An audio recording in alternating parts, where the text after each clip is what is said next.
तो एक बार पुनः स्वागत है आप सभी बच्चों का आपके अपने YouTube चैनल फिजिक्स बाय पाली भारद्वाज में। अभी तक हम कुल 2015, 2016, 2017, 2018 और 2019 कुल 1, 2, 3, 4 और 5 यानी 5 सालों का प्रीवियस क्वेश्चन का जो उत्तर है मैंने बतलाया। उम्मीद करते हैं आपको ये वीडियो पसंद आई होगी। प्रश्न पूछा जाता है उसका उत्तर नहीं आ रहा है, कोई बात नहीं, आप उत्तर दें या ना दें, हम अपना काम करते रहेंगे। बस आप वीडियो देखें और इससे जो है लाभ प्राप्त करें। आज का जो सेशन है ये 2020 का जो प्रीवियस ईयर का प्रश्न है और अभी जो है आप लोग 2022 में एग्ज़ाम देंगे। 5 से 6 सालों का प्रीवियस पेपर अगर आप अच्छे तैयारी कर लेते हैं सब्जेक्टिव और ऑब्जेक्टिव दोनों का, तो नंबर हमें लगता है उसी 6 या 7 सालों से ना आपका प्रश्न आएगा, दोहराता है।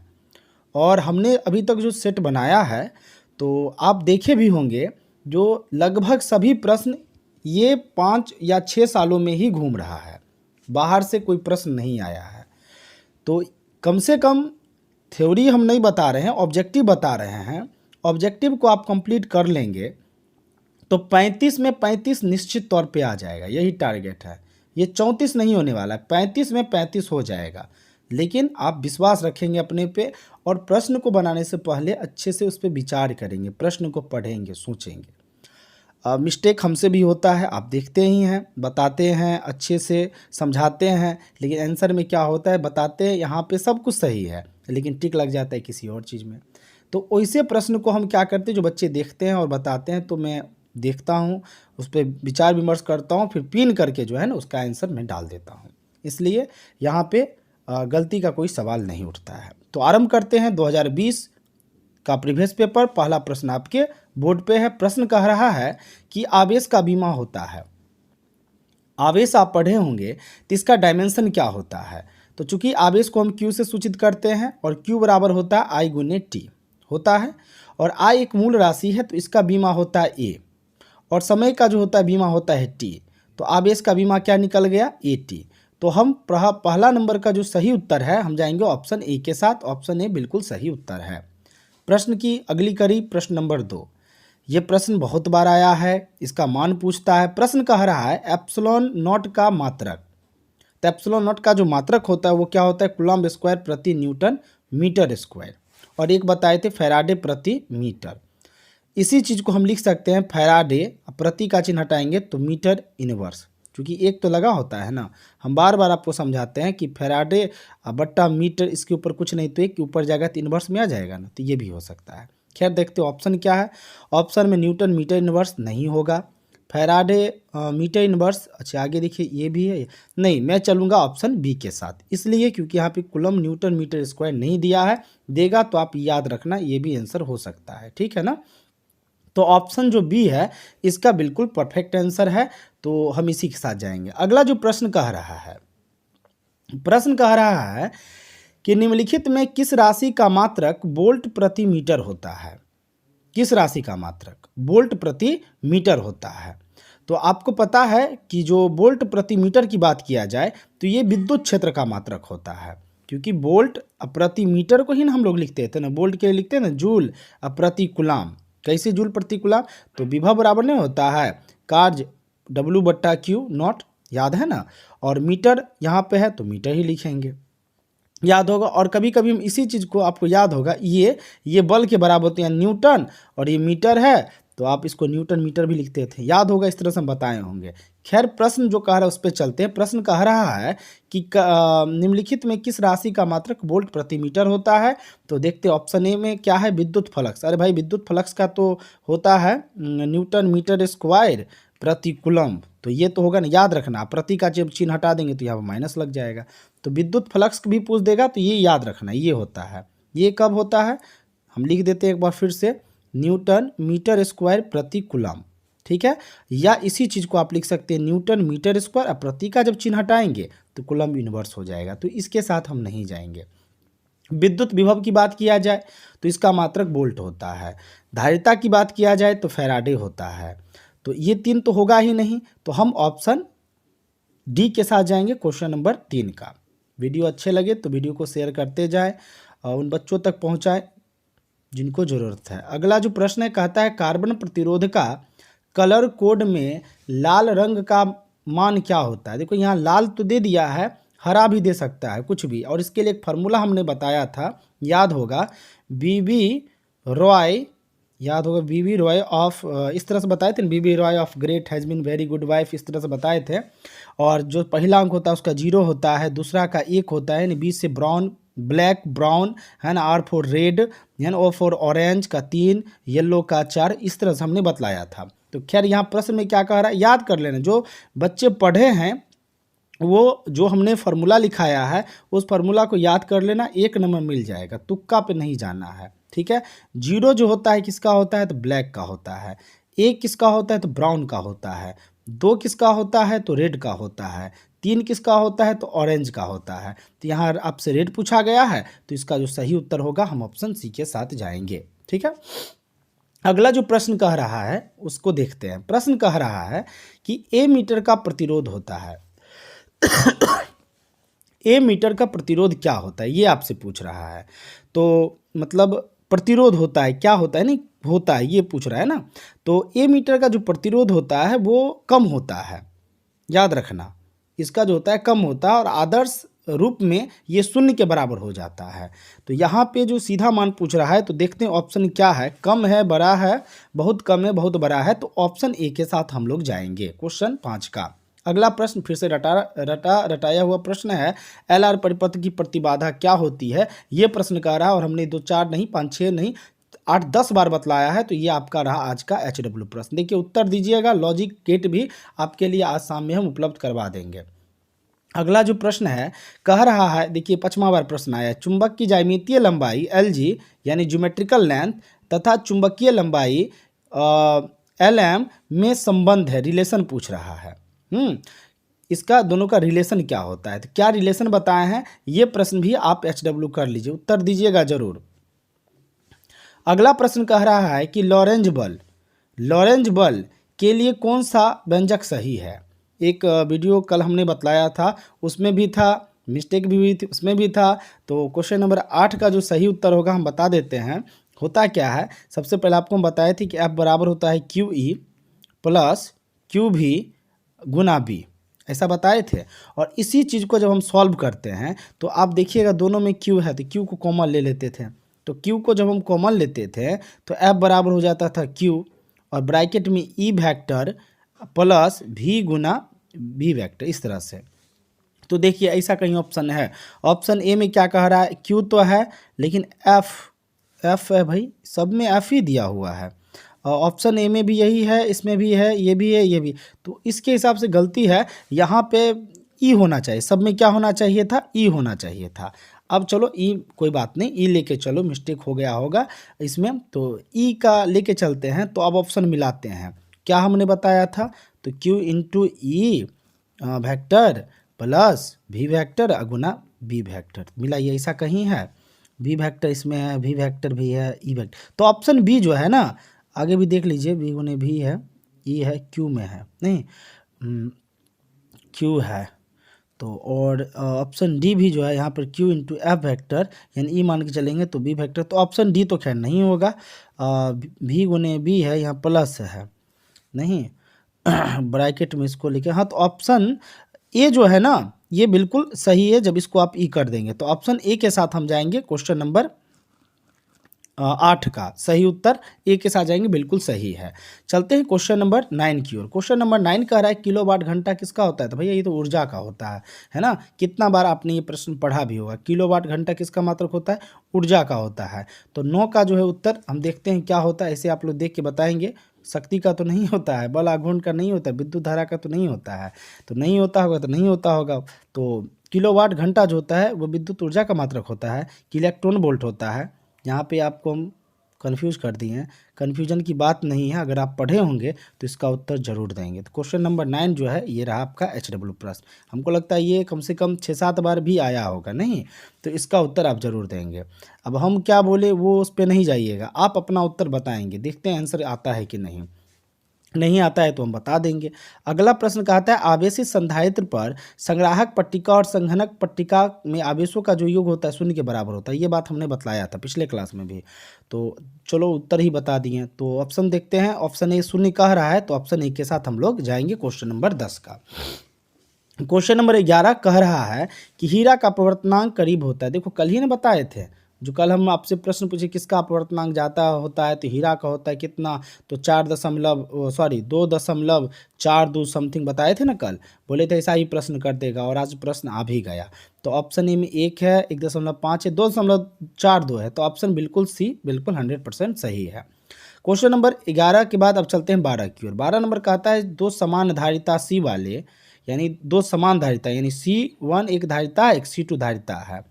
धारिता C वाले संधारित्र को समांतर क्रम में जोड़ दिया, यानी C1 का वैल्यू भी C, इसका वैल्यू भी C, और दोनों को किस क्रम में जोड़ दिया गया है, तो समानांतर क्रम में जोड़ दिया है। कहने का मतलब समान इस तरह से इसको क्या कर दिया है, जोड़ दिया गया है। इसको A मान लीजिए, इसको B मान लीजिए, और दोनों समान है।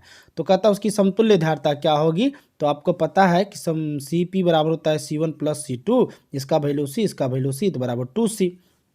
तो क्वेश्चन नंबर 12 का जो सही उत्तर होगा, हम ऑप्शन ए के साथ जाएंगे, 2C के साथ जाएंगे। ठीक है, आप लोग देखते हैं किसके साथ जाते हैं, हमारे साथ जाते हैं तो अच्छी बात है, अगर आप चाहते नहीं हम खुद के साथ जाएंगे तो बताएंगे आंसर। अगला प्रश्न है एक गर्म तार एमी मीटर लिखा है, मापता है एमी मीटर क्या होता है, ए मीटर मापता है, क्या मापता है? तो आपको पता है कि एक गर्म तार ए मीटर जो होता है ना, वो प्रत्यावर्ती धारा का औसत मान मापता है। तो ऑप्शन में देखते हैं क्या है। पहला ऑप्शन कह रहा है प्रत्यावर्ती धारा का औसत मान, ऑप्शन ए ही दे दिया, तो ऑप्शन ए के साथ जाइए, आगे और पढ़ने की जरूरत नहीं है, आप लोग पढ़ लीजिएगा। क्वेश्चन नंबर 14 की ओर चलते हैं। नंबर 14 कह रहा है कि निकट दृष्टिता दूर करने के लिए व्यवहार में किस लेंस का उपयोग होता है? कल भी बताए थे, जो निकट दृष्टि दूर करने के लिए अवतल लेंस, दूर दृष्टि को दूर करने के लिए उत्तल लेंस, जब व्यक्ति वृद्ध हो जाते हैं तो बायोफोकल लेंस, मतलब जिसको आप लोग बोलते हैं, और क्या बोलते हैं उसको, जरा दृष्टि दोष, और एक होता है अबिंदुकता, उसके लिए बेलनाकार। तो देखते ऑप्शन में क्या क्या है। निकट दृष्टि दोष है तो इसके लिए अवतल लेंस के साथ हम लोग जाएंगे। क्वेश्चन नंबर 14 का बिल्कुल सही उत्तर ए के साथ हम लोग बढ़ते हैं। अगला प्रश्न कह रहा है कि यौगिक सूक्ष्मदर्शी की अगर नली की लंबाई, यौगिक है संयुक्त नहीं है, यौगिक सूक्ष्मदर्शी की नली की लंबाई बढ़ाने पर से उसकी आवर्धन क्षमता क्या होता है? ठीक है, ये प्रश्न कह रहा है। तो क्वेश्चन नंबर 15 का जो सही उत्तर होता है ना, वो इसमें क्या होता है, बढ़ाने पर उसकी आवर्धन क्षमता घट जाती है। तो ऑप्शन में देखिए बढ़ना है, नहीं बदलती है, घटती है, तो ऑप्शन बी के साथ हम लोग जाएंगे क्वेश्चन नंबर 15 का।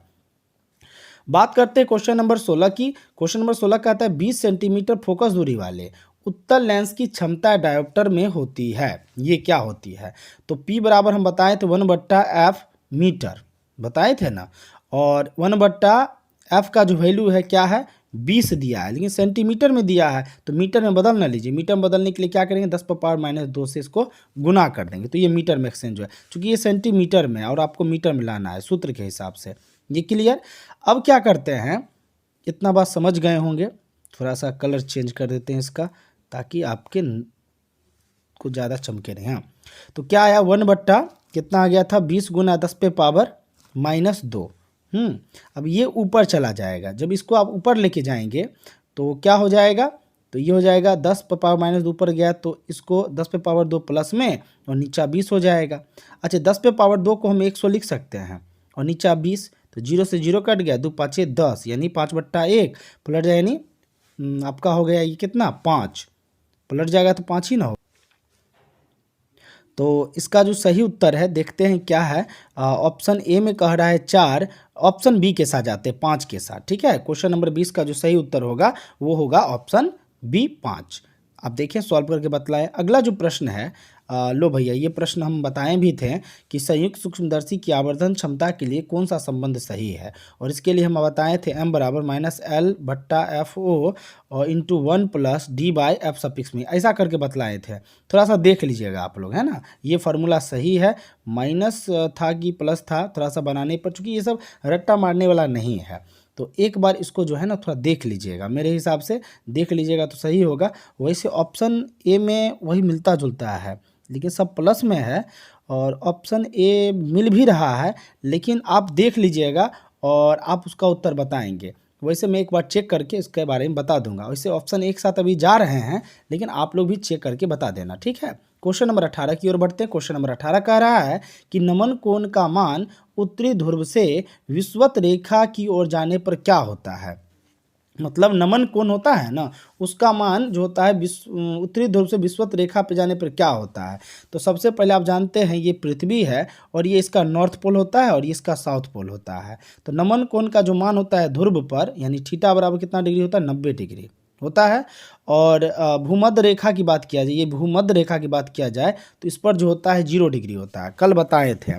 और फिर क्या कह रहा है कि नमन कोण का उत्तरी ध्रुव से विषुवत रेखा यानी इधर बढ़ रहा है, तो इधर बढ़ेगा तो इसका मान, मतलब ये जैसे जैसे बढ़ेगा वैसे वैसे इसका मान क्या होगा, घटता जाएगा। तो ऑप्शन में देखते हैं क्या है, स्थिर रहता है नहीं, बढ़ता है नहीं, घटता है। तो ऑप्शन सी के साथ हम लोग जाएंगे क्वेश्चन नंबर 18 का। अब चलते हैं क्वेश्चन नंबर 19 की ओर। क्वेश्चन नंबर 19 कह रहा है कि गामा किरणें की तरह होता है, गामा किरणों की तरह क्या होता है। तो सबसे पहले हम एक बात बता देते हैं गामा किरण के विषय में, थोड़ा सा याद रखना। अगर कलम कॉपी लेके बैठे हो तो लिख भी लो, लिखने से याद होगी। गामा रे जो होता है ना, वो एक्स रे के समान होता है।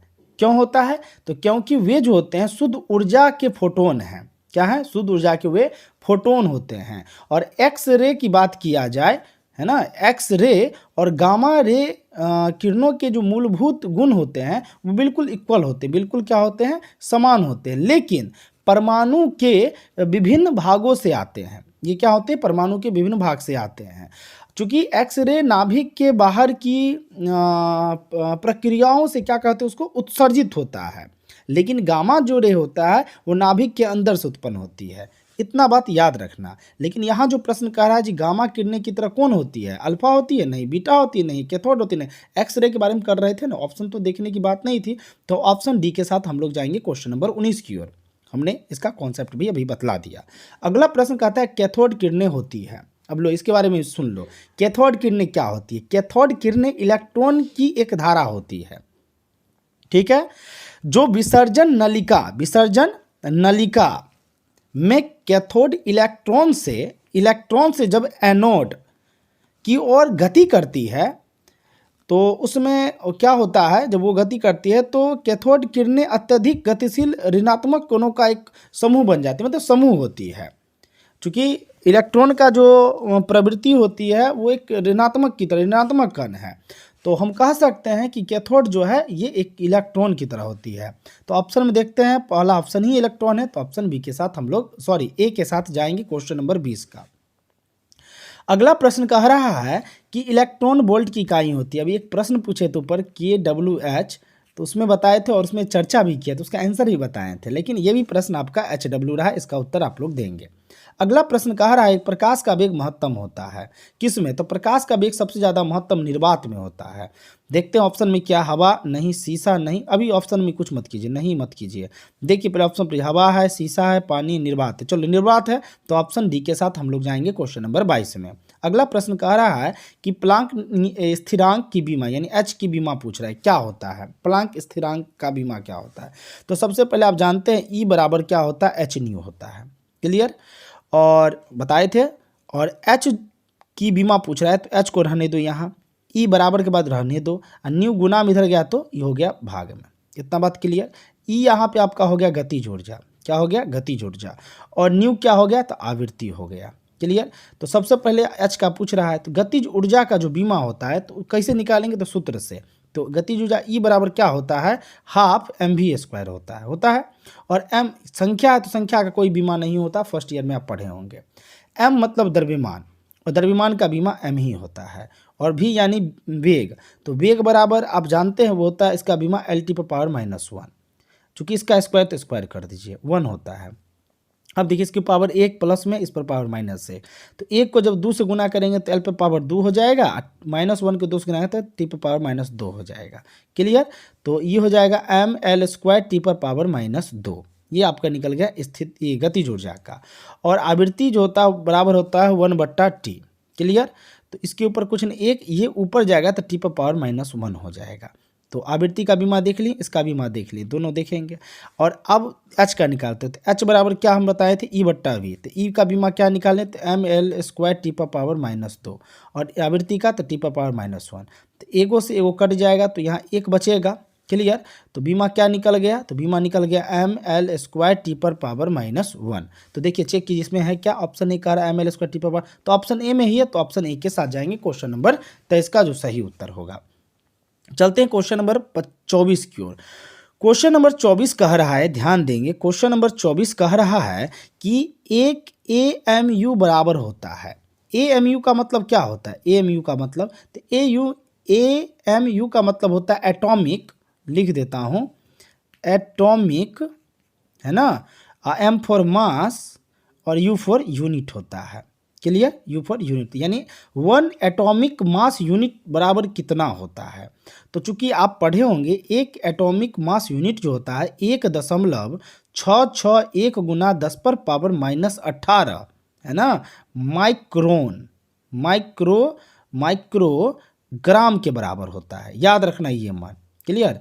और अगर इसको आप केजी में बदल देते हैं तो ये आपका हो जाएगा, मान तो वही रहेगा 1.6 जो लिखाए हैं 605 समथिंग होता है, तो ये हो जाएगा -27 kg। ये पिछले क्लास में बताए थे। तो यहाँ पे तुलना किससे कर रहा है, देखते हैं, ओ केजी से ही तुलना कर रहा है। ठीक है, तो केजी से तुलना कर रहा है। तो देखिए ऑप्शन में क्या -27 किसी ऊपर है, 1.6 -27 kg। देखिए ऑप्शन ए में ही इसका सही उत्तर दे दिया है। तो 24 के साथ हम जाएंगे ऑप्शन ए में। अब चलते हैं, यानी ए जो है ना 24 नंबर प्रश्न का ए उत्तर बिल्कुल सही है। क्वेश्चन नंबर 25 कह रहा है कि रेडियो एक्टिव परमाणु के लिए कौन सा संबंध सही है। यहाँ पे कुछ संबंध दिए गए हैं। जैसे संबंध ए कह रहा है कि अर्ध आयु बराबर होता है औसत आयु। अर्ध आयु जो होते हैं वो बराबर होते हैं किसके, औसत आयु का। ऐसा कभी होता है क्या, जब अर्ध आयु औसत आयु के बराबर, फिर अर्ध आयु औसत आयु मतलब कहलाया क्यों। दूसरा कह रहा है कि अर्ध आयु बराबर होता है 2 गुने औसत, दुगुना होता है औसत आयु, बिल्कुल भी नहीं, ये भी नहीं होता है। अगला अब 2 बच गया। तीसरा कह रहा है अर्ध आयु बराबर 1.693 गुना औसत आयु से गुना करते हैं। नहीं, इसका मान जो होता है ना, ये जो गुना किया, अगर यहाँ पे गुना कर देता 0.69 से गुना कर देता 3 और कितना 1 से गुना कर देता तो ये सही होता। खैर ऑप्शन ये नहीं है, तो डी में चलते हैं। तो अर्ध आयु बराबर होता है, देखिए यहाँ पे वो अंक बोले उससे ही गुना किया गया है। तो ऑप्शन डी ये बिल्कुल सही उत्तर है। तो 25 का जो सही उत्तर है ऑप्शन डी के साथ हम लोग जाएंगे। अगला प्रश्न जो है आपका आ गया दशमिक संख्या पद्धति से। कहता है कि दशमिक संख्या पद्धति मतलब 25 का द्विआधारी होता है। तो सिंपल है, ये दो संख्या को देखने दशमिक होता है तो 2 से इसको भाग दीजिए अच्छे से देते हैं। यहाँ पे 25 है, इसको 2 से भाग देते हैं। तो 2 से भाग देंगे तो कितना होगा, 12 दूना 24 शेष 1, यानी 12 को 2 से गुनाएंगे तो 12 दूना 24 शेष 1, फिर 2 से देंगे तो 6 दूना 12 शेष 1, फिर 2 से देंगे तो 3 दूना 6 शेष 1, फिर इसको 2 से देंगे तो 2 इकाई 2 शेष 0। एक बार फिर चेक कीजिए, 12 दूना 24 1 25, ठीक है, 6 दूना 12 शेष यहाँ पे 0 होगा चूँकि कट ना गया, फिर 3 दूना 6 शेष 0 हो जाएगा, 2 इकाई 2 यहाँ पर 1 हो जाएगा, करने का 1 1 0 0 1 आया। तो मिलाइए तो ऐसा कहीं ऑप्शन है 1 1 0 0 नहीं होगा, 1 0 0 है ये भी नहीं होगा, 1 1 0 0 1 आता है। एक बार आप लोग भाग दे लेना और कर लेना, तरीका बता ना दिया। तो ऑप्शन सी बिल्कुल सही उत्तर है, फिर भी एक बार तुम लोग चेक कर लेना। अगला प्रश्न कह रहा है कि पी टाइप के अर्धचालक का मुख्य धारा भाग तरीके कितना बार आएगा भाई सवाल, छिद्र होता है पी टाइप में और एन टाइप में इलेक्ट्रॉन होता है। तो पी टाइप है, तो ऑप्शन हम लोग जाएंगे बी के साथ। क्लियर। अब अगला प्रश्न जो चित्र एक दिख रहा है कि चिन्ह ये जो है किस गेट को निरूपित करती है। तो याद रखिएगा इस तरह का दिया रहेगा तो ये तो आपका हो गया OR गेट। इस तरह का चिन्ह दिया रहेगा तो ये आपका हो गया कौन सा गेट, नॉट गेट। है ना। तो नॉट गेट और आर गेट तो क्लियर हो गया। अब बच गया एंड गेट। एंड गेट के लिए सही ना बनाए थे तस्वीर, याद है। तो ये एंड गेट का तस्वीर है, तो ऑप्शन देखिए एंड कहीं है, ओ आर है, नॉर है, नैंड है, एंड है, तो ऑप्शन डी के साथ हम लोग जाएंगे क्वेश्चन नंबर 28 में। क्लियर। तो 27 आपका कितना बताए थे, 27 का आपका बी बताए थे, छिद्र याद रखना। और इसका जो है ठीक है वो देख ही लेना। 28 भी आपका कंप्लीट हो गया। अब क्वेश्चन नंबर चलते हैं 29 की ओर। क्वेश्चन नंबर 29 कह रहा है कि नाभिक से अल्फा कण उत्सर्जित होने पर परमाणु संख्या कितना से कितना घटता है, यानी कितना से घटता है, मतलब कुछ संख्या दिया है, मतलब कह रहा है, ध्यान दो कि नाभिक में अल्फा कण उत्सर्जित होने पर परमाणु संख्या कितना से घटता है। इसके लिए एक लॉजिक है, थोड़ा सुन लेना। अल्फा क्षय एक प्रकार का क्या है, तुमको पता है कि रेडियो धर्मी क्षय है, ठीक है। मतलब अल्फा क्षय एक प्रकार का क्या है, तो रेडियो धर्मी क्षय है, जिसमें परमाणु के नाभिक से अल्फा कण का उत्सर्जन होता है। लिखते जाओ आगे। और एक नया परमाणु वो क्या करते हैं, बनाते हैं, जिसकी द्रव्यमान संख्या, द्रव्यमान यानी मास नंबर, यानी मास की बात कर रहा हूँ, मास नंबर जो होता है वो मूल परमाणु से क्या होता है, तो 4 से कम होती है। क्या होती है, 4 से, यानी द्रव्यमान की बात कर रहा है। देखो यहाँ पे द्रव्यमान है क्या, परमाणु संख्या नहीं, परमाणु संख्या। द्रव्यमान होता तो ऑप्शन डी के साथ हम लोग जाते, लेकिन यहाँ पे परमाणु संख्या है, द्रव्यमान संख्या नहीं है। आगे और बताते, लिखो आगे। तो क्या लिखा है, परमाणु से 4 से क्या होती है, कम होती है, तथा परमाणु संख्या जो होती है, यानी ये जो दिख रहा है परमाणु संख्या जो होती है, ये परमाणु के परमाणु संख्या से 2 से कम होती है। कितने से कम होती है, 2 से कम होती है। तो परमाणु संख्या 2 से कम होती है, तो ऑप्शन 3 बच गया। देखिए ऑप्शन ए में एक नहीं होगा, हाँ बी के साथ जाएंगे ऑप्शन। इसमें हम लोग 29 जो प्रश्न जो आपसे कह रहा है परमाणु संख्या, तो इसमें हम बी के साथ जाएंगे, और अगर द्रव्यमान संख्या कहता तो 4 के साथ आते। तो प्रश्न के अनुसार जो सही जवाब है वो जाएगा ऑप्शन बी के साथ। क्लियर। अगला प्रश्न 30 नंबर कहता है, तेजी से चलने वाली बीटा किरणें, तेजी से चलने वाली बीटा किरणें हैं क्या है, ये आपसे प्रश्न कर रहा है क्वेश्चन नंबर 30। और आपको पता है कि तेजी से चलने वाली जो बीटा किरणें होते हैं वो एक प्रकार का इलेक्ट्रॉन होते हैं। क्लियर। वो एक प्रकार का क्या होते हैं, इलेक्ट्रॉन होते हैं। तो ऑप्शन देखते हैं, फोटोन नहीं, प्रोटॉन नहीं, इलेक्ट्रॉन है, तो ऑप्शन हम लोग चलेंगे सी के साथ, ठीक है। और वैसे एक बार तुम लोग भी देख लेना, समझ लेना बढ़िया से, हम अपने हिसाब से चाहते हैं अच्छा से बतलाए समझाएं। अगला प्रश्न कह रहा है, ये प्रश्न हम बताए हुए हैं कि निम्नलिखित नाभिकों में सबसे कम अस्थाई किसकी होती है। एक बार हम बतलाए थे और विश्लेषण करके बतलाए थे, और इसका जो उत्तर हमको रटा गया है, इसका हीलियम होता है ना, हीलियम, वो 2 4 करके। तो ऑप्शन देखते हैं क्या क्या दिया, हीलियम, कार्बन, ऑक्सीजन और एफ यानी फ्लोरीन होता है ना, वो दे रखा है। नहीं, हम लोग चलेंगे ऑप्शन ए के साथ। क्वेश्चन नंबर 31 का जो सही उत्तर है वो जाएंगे ऑप्शन किसके साथ, हम लोग ए के साथ। क्लियर। अगला प्रश्न कह रहा है कि नाभिक का घनत्व लगभग होता है, नाभिक का घनत्व क्या होता है। तो नाभिक का जो घनत्व होता है ना, याद रखना 2.29 गुना 10⁻17 kg मीटर पर पावर -3 होता है। 2.29 10⁻17। देखिए ऑप्शन में क्या है, ऑप्शन में सबका तो मान समान है। पावर देखिए, पावर में 7 है, नहीं होगा, -7 नहीं होगा, +17, हम 17 ही बोले, तो ऑप्शन सी के साथ हम लोग जाएंगे। क्वेश्चन नंबर 32 का जो सबसे सही उत्तर है वो जाएंगे ऑप्शन सी के साथ। अगला प्रश्न कह रहा है कि हाइड्रोजन स्पेक्ट्रम में कौन सी श्रेणी दृश्य भाग में पड़ती है, कौन सी श्रेणी दृश्य, तो बामर के लिए बताए थे, सॉरी ये आपका HW प्रश्न। देखिए वो आंसर गलत हो सकता है, हाँ आप HW है ये प्रश्न, आप जवाब दे दिए तो ठीक है, नहीं देंगे। यहाँ पढ़ लीजिए क्या कह रहा है, दृश्य क्षेत्र में, है ना, अवरक्त क्षेत्र में बात नहीं कर रहा है, दृश्य क्षेत्र में बतलाएं। और ये प्रश्न हम 4 बार बता चुके हैं, ये 5वां बार आया, तो हमने इसका मुंह से निकल गया कुछ, वैसा ही निकलता रहता है। खैर क्वेश्चन नंबर 35 की ओर चलते हैं। क्वेश्चन नंबर 35 कह रहा है, किसी m द्रव्यमान के v वेग से गतिमान कण का तरंग दैर्घ्य होता है, क्या होता है। क्वेश्चन नंबर 34 ये कहता है, तो लेमडा बराबर आपको हम बताए थे h/mv, डी ब्रोगली तरंग दैर्घ्य में, याद है। तो यहाँ पे क्या पूछ रहा है, m द्रव्यमान यानी स्मॉल m द्रव्यमान और कैपिटल V वेग से गतिमान तरंग दैर्घ्य यानी लेमडा ही पूछ रहा है। लेमडा चलो यही फॉर्मूला है, तो देखते हो ऑप्शन क्या है, क्या बताया, लेमडा बराबर h/स्मॉल m v। तो देखिए ऑप्शन क्या, ऑप्शन ए में m v नहीं, एच बट्टा एम भी, ये भी वही, यस, ऑप्शन बी के साथ हम लोग जाएंगे। क्वेश्चन नंबर 34 का जो सही उत्तर है वो बी के साथ जाएंगे। अगला प्रश्न कह रहा है व्यतिकरण फ्रिंज की चौड़ाई के लिए जो व्यंजक है, तो बी हम बताए थे व्यतिकरण फ्रिंज की चौड़ाई के लिए बीटा बराबर क्या बताए थे, डेल्टा डी लेमडा बट्टा स्मॉल डी, ऐसा बताए। तो ऑप्शन देखिए क्या है, ऑप्शन ए ही है, तो ऑप्शन ए के साथ हम लोग जाएंगे। यही बताए थे, यही व्यंजक बताए थे, वो 2 से 2 कट गया था। एक बार आप लोग इसको चेक कर लेना और बता देना यस सर क्वेश्चन नंबर 35 सही है। क्योंकि व्यतिकरण फ्रिंज की चौड़ाई के लिए जो हम व्यंजक प्राप्त किए थे, आपको याद होगा इस तरह से व्यंजक आया था ना, इसको S1 मान लिया, S मान लिए थे, फिर S2 मान लिए थे, किरण की प्रकाश गई थी सीधा, है ना, फिर यहाँ से यहाँ की दूरी माने थे, तो उसके लिए काट कूट के व्यंजक प्राप्त किए। तो व्यंजक यही होगा, ऑप्शन ए मेरे हिसाब से। इसे एक बार चेक कर लेना, कोई गलत नहीं बता रहे हैं, सही है, लेकिन चेक कर लेना, ठीक है। क्वेश्चन नंबर 36 का आ रहा है कि प्रकाशीय पथ बराबर होता है। यहाँ पे 4 ऑप्शन दिया है, इसमें आपको चुनना है कि प्रकाशीय पथ किसके बराबर होता है। तो प्रकाशीय पथ के लिए हम आपको बताए थे कि अपवर्तनांक जो होता है ना, उसको आप पथ की लंबाई से गुना कर देंगे तो आपका प्रकाशीय पथ निकल जाएगा। खैर ऑप्शन देखते हैं, ऑप्शन ए में कह रहा है अपवर्तनांक गुने पथ की लंबाई, ऑप्शन बी ये है, ऑप्शन सी बट्टा ऑप्शन डी नहीं, ऑप्शन ए के साथ अपना लोग चलते हैं। क्वेश्चन नंबर 36 का जो सही उत्तर है ऑप्शन ए होगा।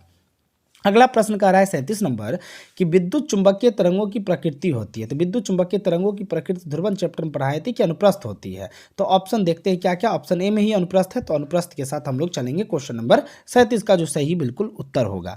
क्वेश्चन नंबर 38 की ओर चलते। क्वेश्चन नंबर 38 कहता है निम्नलिखित में कौन विद्युत चुंबकीय तरंग नहीं है। निम्नलिखित में तो प्रकाश तरंगे तो विद्युत चुंबकीय तरंग होता ही है, एक्स रे भी होता है, ध्वनि तरंग जो होता है ना, अच्छा अगला देखते हैं अवरक्त भी होता है, तो ध्वनि तरंग के साथ हम जाएंगे। तो ध्वनि तरंग इनका बिल्कुल इसका जो है बिल्कुल सही उत्तर है क्वेश्चन नंबर 38 का। क्वेश्चन नंबर 39 की बात करते हैं। क्वेश्चन नंबर 39 कहता है कि अपचायी ट्रांसफार्मर में कौन सी राशि घटती है। तो आपको पता है कि वोल्टता का मान इसमें घटता है और धारा का मान बढ़ता है। क्या कह रहा है, अपचायी ट्रांसफार्मर में कौन सी राशि घटती है, कौन सी राशि घटती है, कौन सी राशि घटेगी, देखते हैं ऑप्शन में क्या क्या है। धारा है, वोल्टेज है, शक्ति, आवृत्ति है। तो अपचायी ट्रांसफार्मर में वोल्टता का मान क्या होता है, घटता है, धारा का मान जब बढ़ता है तो थोड़ा सा इसका मुझे उत्तर ध्यान में नहीं आ रहा है। खैर आप देख लेना, हमको ऐसा लग रहा है कि वोल्टता का मान जब घटता है तो धारा का मान बढ़ता है। एक ट्रांसफार्मर बनाए थे उसमें, है ना, इस तरह से। देखो इस प्रश्न का उत्तर इसे आप लोग दे दीजिएगा और इस क्वेश्चन नंबर 40 हमें याद रहेगा। इसका हम पिन करके आंसर जो है 1-2 घंटा में डाल देंगे, या फिर जब वक्त मिलता है तो मैं इसका आंसर जरूर है, उससे आप लोग आंसर बताएंगे और बिल्कुल सही बताएंगे। क्योंकि वीडियो बहुत सारे बच्चे देखते हैं, उनको गलत आप ना बताइएगा, क्लियर। और इसे हम चेक कर लेंगे आपका उत्तर। अब 2 प्रश्न बच गया। एक प्रश्न कहता है कि यदि डेल्टा किसी जगह का नमन कोण है तो tan डेल्टा का व्यंजक होता है, tan डेल्टा का व्यंजक होता है। ये आपसे पूछ रहा है क्वेश्चन नंबर 41 में। और क्वेश्चन नंबर 41 जो है इसके बारे में हमने एक बार नहीं 10-15 बार हमने बतलाया था, है ना, कि एक होता है वर्टिकल लाइन, एक होता है हॉरिजॉन्टल लाइन, है ना, इस तरह से बताया था। और tan के लिए फिर निकाला था, वो क्या क्या निकला था आप देख लेना। तो ये बहुत हल्का प्रश्न है। तो 41 नंबर प्रश्न आपका रहा है HW, बहुत आसान प्रश्न है, थोड़ा सा दिमाग लगा के बता देना। अब आखिरी प्रश्न है, आखिरी प्रश्न क्या करें, HW दे दे, नहीं इसको थोड़ा समझा देते हैं। कहता है 1 वोल्ट बराबर होता है। ये थोड़ा विश्लेषित है, इसलिए इसको थोड़ा सा समझाना हम चाहते हैं कि बेहतर, चूँकि इससे संबंधित प्रश्न अगर आ जाए तो बना देंगे। सबसे पहले आप जानते हैं V बराबर क्या होता है, E गुने D, क्लियर। और आपको ये भी पता है कि E है ना, E बराबर होता है आपको बताए थे F बट्टा Q होता है नहीं बराबर, और साथ में D है तो G से इसको गुना कर दीजिए। इतना बात समझ में आया। अब प्रश्न में जैसे कह रहा है कि 1 वोल्ट बराबर क्या होता है, तो 1 वोल्ट बराबर 1 न्यूटन बट्टा 1 कूलम्ब होता है। क्यों, तो अभी तुरंत न बतलाए थे, देखिए ना, ये जस्ट बता देते हैं। E बराबर क्या होता है, V बराबर E गुना D होता है, और E बराबर क्या होता है, F बट्टा Q गुने D। तो F का हो गया न्यूटन, और आवेश का हो गया कूलम्ब, और इसका हो गया मीटर। तो इतना लिख सकते हैं। तो वही चीज़ हम अभी आपको लिख के बतलाएं, क्लियर। और क्या बोल रहे हैं, 1 वोल्ट बराबर 1 न्यूटन बट्टा 1 कूलम्ब, और ये आपका होगा मीटर। और न्यूटन मीटर की बात किया जाए, न्यूटन मीटर बट्टे क्या हो गया, कूलम्ब हो गया। ये 1 वोल्ट बराबर। तो ऑप्शन में क्या दिया, ऐसा कुछ दिया है? नहीं, ऐसा कुछ नहीं दिया। आगे इसको और थोड़ा सा बढ़ते हैं। चूँकि हम लोग जानते हैं कि न्यूटन मीटर जो होता है वो जूल के बराबर होता है, ये बात आपको पता है। न्यूटन मीटर किसके बराबर? जूल के बराबर होता है। तो 1 वोल्ट बराबर आपका क्या होगा? उधर न्यूटन मीटर यहाँ था ना, तो इसको आप लिख सकते हैं जूल। और ये आपका हो गया, बट्टा में क्या था? कूलाम था। तो कूलाम कहने का मतलब 1 वोल्ट बराबर हो गया आपका 1 जूल बट्टा क्या हो गया? कूलाम। और ऑप्शन में कहीं है? ऑप्शन में ऐसा नहीं है भाई। अच्छा, एक चीज़ और हम बता देते हैं, या इसको हम लिख सकते हैं 1 वोल्ट बराबर 1 जूल कूलम मतलब पावर 1 है ना, ये ऊपर चल गया, मतलब ये बट्टा हटाएंगे तो कूलम पर पावर -1 हो जाएगा। तो अब ऑप्शन खोजिए, joule coulomb inverse, joule coulomb, yes, option B जो है इसका बिल्कुल सही उत्तर होगा। तो 2020 में टोटल 42 प्रश्नों का जो सेट था उसको भी हमने कंप्लीट कर दिया। अब बच गया 2021, इसका भी वीडियो हम कोशिश करेंगे 30 को डाल दें, 30 जनवरी तक डाल दें। तो आपका जो सीरीज है प्रीवियस पेपर लगभग 7 सालों का हमने कवर किया, उसको आपको बतलाया। एक बात और सुन लीजिए, लॉजिक गेट का जो है ये हम आज डाल देते हैं या फिर कल मॉर्निंग टाइम में पक्का है कि डाल देंगे। उससे इम्पोर्टेंट जो सवाल है उसको पढ़ लेना। तो प्लीज़ वीडियो को शेयर कर देना, हम बार बार कह रहे हैं, उन बच्चों तक पहुंचाना जिनको ज़रूरत है, और अपना ख्याल रखेंगे, एग्ज़ाम का ज़्यादा प्रेशर नहीं लेंगे। आज के लिए इतना ही, तब तक के लिए धन्यवाद। आपका दिन शुभ।